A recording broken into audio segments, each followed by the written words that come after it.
আসসালামু আলাইকুম। সংবাদে আপনাদের সবাইকে স্বাগত জানাচ্ছি। আমি ফিরোজ তোহা। শুরুতেই সংবাদ শিরোনাম।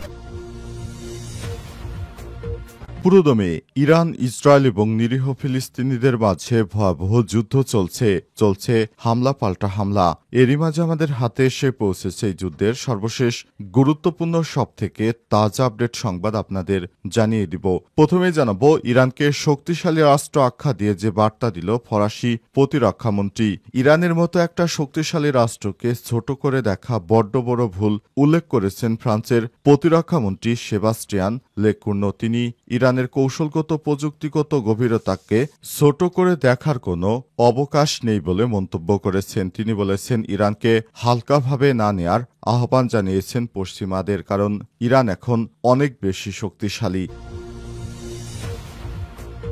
এরপর জানাবো, যতদিন গাজায় যুদ্ধ চলবে ততদিন ইসরায়েলি জাহাজ চলাচলের উপর নিষেধাজ্ঞা থাকবে বলছে হুতি যোদ্ধারা। ইয়েমেনের সশস্ত্র গোষ্ঠী হুতি আনসারুল্লাহর নেতা আব্দুল মালিক আল হুতি বলেছেন, যতদিন গাজায় যুদ্ধ চলবে ততদিন ইহুদিবাদী ইসরায়েলের বন্দর অভিমুখে জাহাজ চলাচলের উপর নিষেধাজ্ঞা বহাল থাকবে। কোনোভাবেই আমরা ইহুদিবাদী ইসরায়েলের দিকে জাহাজ চলাচল করতে দেব না।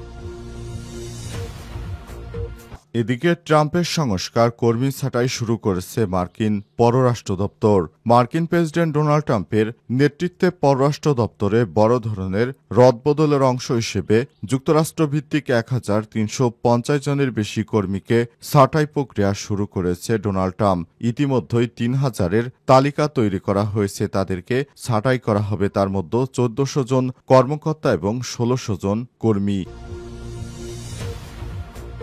এদিকে ভারতের উড়িষ্যায় শিক্ষকের কুপ্রস্তাব ও হুমকি, নিজের গায়ে আগুন দিলেন কলেজ ছাত্রী। ভারতের পূর্বাঞ্চলীয় রাজ্য ওড়িশার বালাসোরের একটি কলেজে বিভাগীয় প্রধানের বিরুদ্ধে অনৈতিক প্রস্তাব আর হুমকি-ধামকির অভিযোগ জানিয়েছে এক কলেজ ছাত্রী, কিন্তু কোনো ব্যবস্থা গ্রহণ না করায় নিজের গায়ে আগুন দিয়ে আত্মহত্যার চেষ্টা করেছেন তিনি। আজ ভারতীয় সংবাদ মাধ্যম এনডিটিভির খবরে বলা হয়েছে, এই ঘটনায় ওই ছাত্রীর শরীরের ৯৫% পুড়ে গেছে। তাকে বাঁচাতে গিয়ে এক সহপাঠীরও ৭০% পুড়ে আহত হয়েছে। বর্তমানে আশঙ্কাজনকভাবে তাদেরকে হাসপাতালে ভর্তি করা হয়েছে। এ ঘটনায় রাজ্যের উচ্চশিক্ষা মন্ত্রী সূর্যবংশী সুরুজ বলেছেন, অভিযুক্ত শিক্ষককে ইতিমধ্যেই গ্রেপ্তার করা হয়েছে, তার বিরুদ্ধে আইনগত ব্যবস্থা গ্রহণ করা হচ্ছে।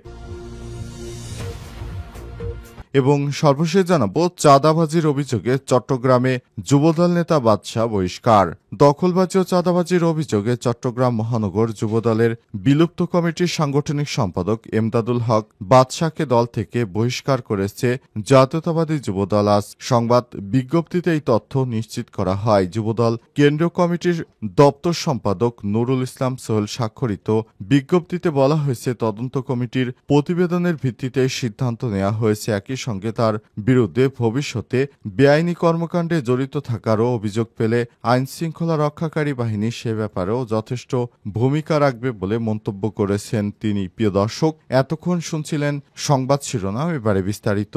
তবে তার আগে বন্ধুরা, অনুরোধ থাকবে এই সংবাদটিতে একটি লাইক দিন। এই চ্যানেলে আপনি নতুন হয়ে থাকলে আমাদের সংবাদটি দেখতে দেখতে চ্যানেলটি সাবস্ক্রাইব করে রাখুন। কমেন্ট করে বন্ধুরা আপনার মূল্যবান মতামত জানিয়ে দিন আপনি বিশ্বের কোন দেশ থেকে বা বাংলাদেশের কোন স্থান থেকে আমাদের সংবাদটি দেখছেন এবং শুনছেন। আর বন্ধুরা, গাজা যুদ্ধে আপনি যদি নিরীহ ফিলিস্তিনিদের ভালোবেসে থাকেন, কমেন্টে ইয়েস লিখে বিশ্ববাসীকে জানিয়ে দিন।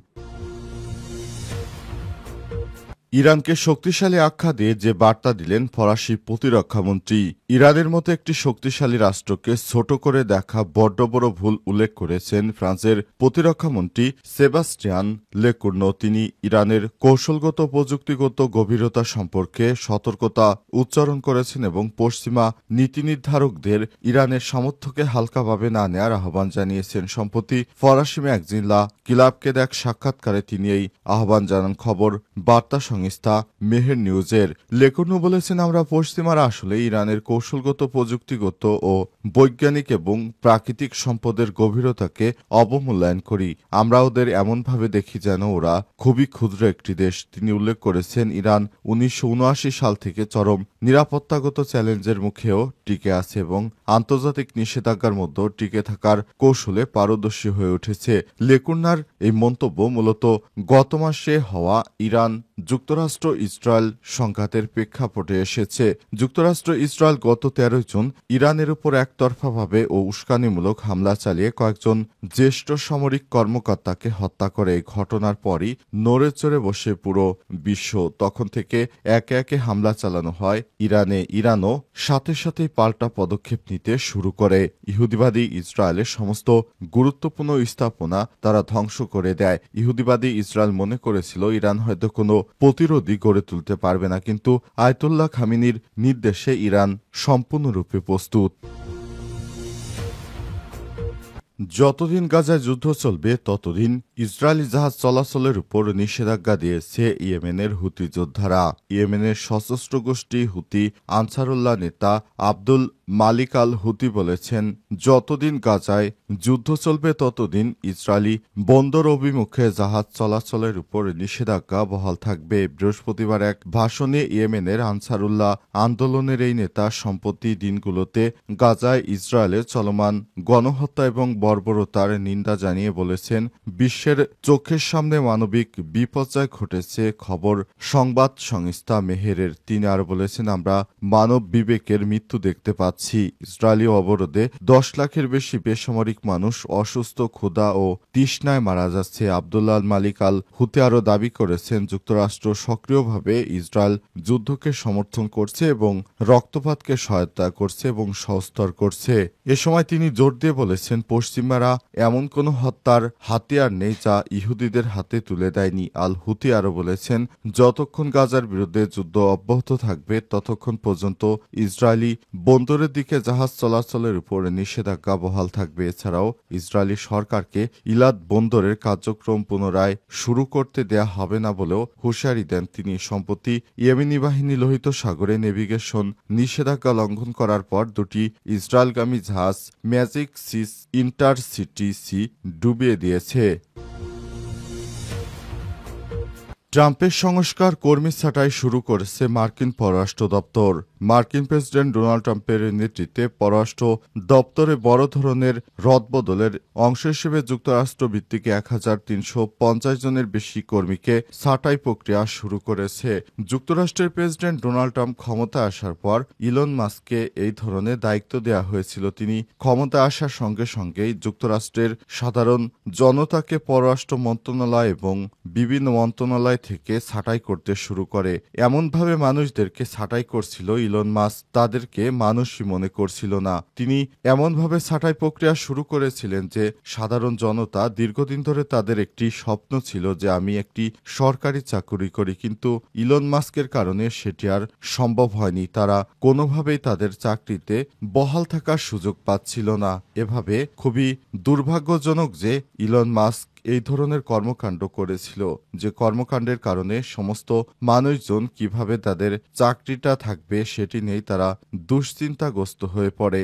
অবস্থায় কোনোভাবে দায় এড়াতে পারে না ইলন মাস্ক। এভাবে চলতে থাকলে পুরো যুক্তরাষ্ট্রের মানুষ তাদের বিরুদ্ধে ক্ষোভে ফুঁসে উঠবে।